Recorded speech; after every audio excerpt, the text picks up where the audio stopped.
Bonjour et bienvenue dans Itrema, le magazine littéraire en balado-diffusion de l'UFAL, avec Philippe Foussier et présenté par Sébastien Collin. Bernard Ravet s'est fait connaître du grand public avec la publication en août 2018 de Principal de collège ou Imam de la République, la face cachée de l'enseignement dans les quartiers sensibles. Il y racontait son expérience face à la violence, les familles absentes, fracassées, l'hypocrisie des hommes politiques, l'immense solitude des personnels de direction et des enseignants, mais aussi l'antisémitisme quotidien des élèves, endoctrinés dès le plus jeune âge. Il publie aujourd'hui un nouvel ouvrage. Dites-nous en plus, Philippe. La lecture de ce petit livre de Bernard Ravet permettra aux citoyens de se faire une idée du vécu des plus précieux et légitimes représentants des corps intermédiaires de la République que sont les élus locaux. L'auteur donc, adjoint au maire de Châtillon en Diois dans la Drôme, se nomme Bernard Ravet, ancien principal de collège à Marseille et aujourd'hui jeune retraité. Ce coup de gueule reflète bien l'état d'esprit de centaines de milliers d'élus des campagnes, des bourgs, des petites villes de cette France qui a le sentiment d'être oubliée.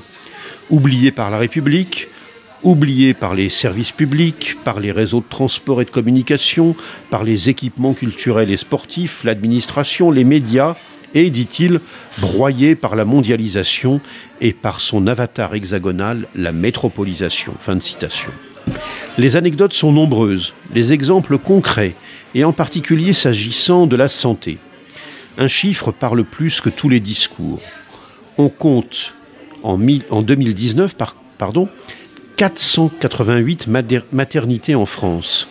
En 1975, il y en avait 1356.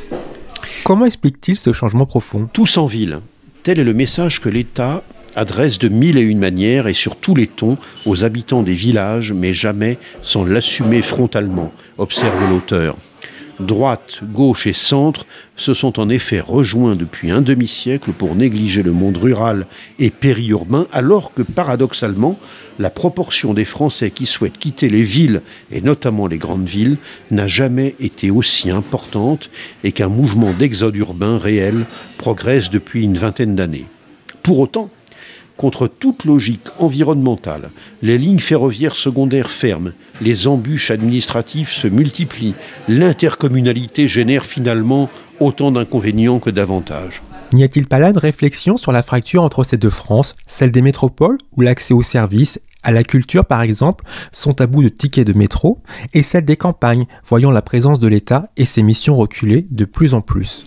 On aurait tort de négliger ce type d'alerte, car le sentiment de mépris éprouvé par des millions de Français éloignés des métropoles se traduit aussi dans les urnes, et pas toujours de la même manière.